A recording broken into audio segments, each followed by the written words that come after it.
ಮಾಧ್ಯಮ ಸ್ನೇಹಿತರು ನನ್ನ ಜೊತೆ ಸಂಘರ್ಷ ಇಲ್ಲ. ರೇಣುಕಾಚಾರ್ಯರಿಗೆ ಮಾಧ್ಯಮ ಸ್ನೇಹಿತರು ಭಾಳ ಪ್ರೀತಿ, ನನಗೆ ನಿಮ್ಮನ್ನು ಕಂಡ್ರೆ ಪ್ರೀತಿ. ವಿನಂತಿ ಮಾಡ್ತೀನಿ ನೋಡಿ, ಇಲ್ಲಿ ಗುಂಪುಗಳಿಲ್ಲ, ಬಂಡಾಯ ಇಲ್ಲ. ಅಧಿಕೃತವಾಗಿ ರಾಜ್ಯದ ಅಧ್ಯಕ್ಷರ ನೇತೃತ್ವದಲ್ಲಿ ಒಂದು ತಂಡ ಗುಲ್ಬರ್ಗ, ಬೀದರ್, ರಾಯಚೂರು ಈ ಭಾಗದಲ್ಲಿ ಪ್ರವಾಸನ ಮಾಡ್ತಾರೆ. ಎರಡನೇ ತಂಡ ಆರ್ ಅಶೋಕ್ರವರು, ಕೆಳಮನೆ ವಿಪಕ್ಷ ನಾಯಕರು. ಮೂರನೇ ತಂಡ ಚಲವಾದಿ ನಾರಾಯಣಸ್ವಾಮಿ ನೇತೃತ್ವದಲ್ಲಿ ಪ್ರವಾಸ ಪ್ರಾರಂಭ ಆಗಿದೆ. ರೈತರ ಕೃಷಿ ಭೂಮಿ, ಮಠಮಾನ್ಯಗಳ, ದೇವಸ್ಥಾನಗಳ ಸರ್ಕಾರಿ ಭೂಮಿಯನ್ನು ಭೂ ಕಬಳಿಕೆ ಮಾಡಿದೆ ವಕ್ಫ್ ಬೋರ್ಡು. ಅದು ರದ್ದು ಆಗಬೇಕು. ಕೇಂದ್ರ ಸರ್ಕಾರ ಈಗಾಗಲೇ JPC ಕಮಿಟಿ ಮಾಡಿದೆ. ಆ JPC ಕಮಿಟಿ ಕೇಂದ್ರ ಸರ್ಕಾರಕ್ಕೆ ನರೇಂದ್ರ ಮೋದಿ ವರದಿ ಕೊಡ್ತಾರೆ.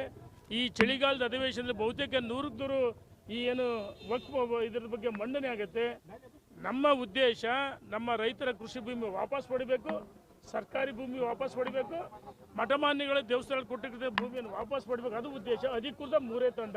ಈಗ 25ನೇ ತಾರೀಕು ಇದೆ ಬೀದರ್ನಿಂದ ಯತ್ನಾಳ್ ಟೀಮ್ ಕೂಡ ಮಾಡಿತ್ತು. ನಾನು ಚಿಹ್ನೆ ಅಡಿ ಸರ್ ನೋಡೋಣ.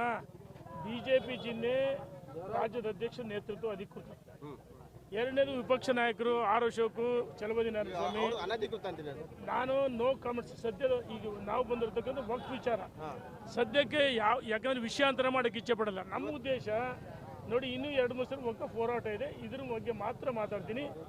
ಯಾರೇ ಮಾಡಿದ್ರು ಭಾರತೀಯ ಜನತಾ ಪಾರ್ಟಿ ಪಕ್ಷದ ಅಡಿಯಲ್ಲಿ ರಾಜ್ಯದ ಅಧ್ಯಕ್ಷ ನೇತೃತ್ವ ಅವರೂ ಇದ್ರು, ಮತ್ತು ಆರ್ ಅಶೋಕ್, ಚಲವಾದಿ ನಾರಾಯಣಸ್ವಾಮಿ ನನಗೆ ಮಾಹಿತಿ ಇಲ್ಲ ನನಗೆ ಮಾಹಿತಿ ಇಲ್ಲ. BP ಹರೀಶ್ ಅವರು ರಾಜ್ಯಾಧ್ಯಕ್ಷರು ಕಾಂಗ್ರೆಸ್ ಜೊತೆಗೆ ಹೊಂದಾಣಿಕೆ ರಾಜಕಾರಣ ಮಾಡ್ತಾರೆ. ಆಯ್ತು, ಕಾದ್ ನೋಡಿ. ಇನ್ನೊಂದು 2-3 ಸಲ ನನಗೂ ಚೆನ್ನಾಗಿ ಮಾತಾಡಕ್ ಬರುತ್ತೆ. ಕಾರಣ ದೇವ್ರ ಸಮಾನ ಯಡಿಯೂರಪ್ಪನವರು. ಯಡಿಯೂರಪ್ಪ ದೇವರ ಸಮಾನ, ಯಾರಿಗೂ ಮೋಸ ಅನ್ಯಾಯ ಮಾಡಿಲ್ಲ. ಯಡಿಯೂರಪ್ಪ ಪಕ್ಷ ಕಟ್ಟಿದ್ದು ನಾನು ಸದ್ಯದ ಪರಿಸ್ಥಿತಿಯಲ್ಲಿ ಅವ್ರಿಗೆ ಉತ್ತರ, ಯಾಕಂದ್ರೆ ವಿಷಯಾಂತರ ಆಗುತ್ತೆ. ಅವರು ವಿಷಯಾಂತರ ಮಾಡೋಕ್ಕೋಸ್ಕರ ರೀತಿಯ ಹಗುರವಾಗಿ ಮಾತಾಡ್ತಿದ್ರೆ. ಇನ್ನೊಂದು 2-3 ಸಲ ನನಗೂ ಚೆನ್ನಾಗಿ ಮಾತಾಡಕ್ ಬರುತ್ತೆ, ಮಾತಾಡ್ತೀನಿ.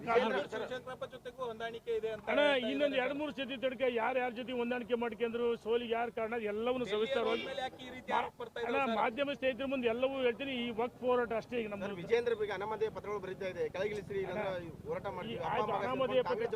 ಅನಾಮಧೇಯ ಪತ್ರಗಳಿಗೆ ಬೆಲೆನೇ ಇಲ್ಲ, ಅಪ್ಪನೇ ಇಲ್ಲ, ಅಮ್ಮನಿಲ್ಲ. ಯಾರು ತಾಕತ್ತಿದ್ರೆ ನೋಡೋಣ. ನಾನು ವಿಷಯಾಂತರ ಮಾಡಕ್ಕೆ ಇಚ್ಛೆ ಪಡಲ್ಲ. ನಡಿ, ರಾಜ್ಯದ ಅಧ್ಯಕ್ಷರು ನಮಗೆ ಸಂಘಟನೆ ತಾಯಿ ಸಮಾನ. ರಾಜ್ಯದ ಅಧ್ಯಕ್ಷರು ಇವತ್ತು ಯಡಿಯೂರಪ್ಪನ ತಂದೆ ಸಮಾನ. ರಾಜ್ಯದ ಅಧ್ಯಕ್ಷರು ಅವ್ರ ನೇತೃತ್ವ ಇದೆ. ಸದ್ಯದ ಪರಿಸ್ಥಿತಿಯಲ್ಲಿ ಅವ್ರು ಯಾರಿಗೂ ಉತ್ತರ ಕೊಡಲ್ಲ. No comments. ಮುಂಬರುವ ದಿನಗಳಲ್ಲಿ ಎಲ್ಲವೂ ಉತ್ತರ ಕೊಡ್ತೀವಿ. ಅಂತ್ಯ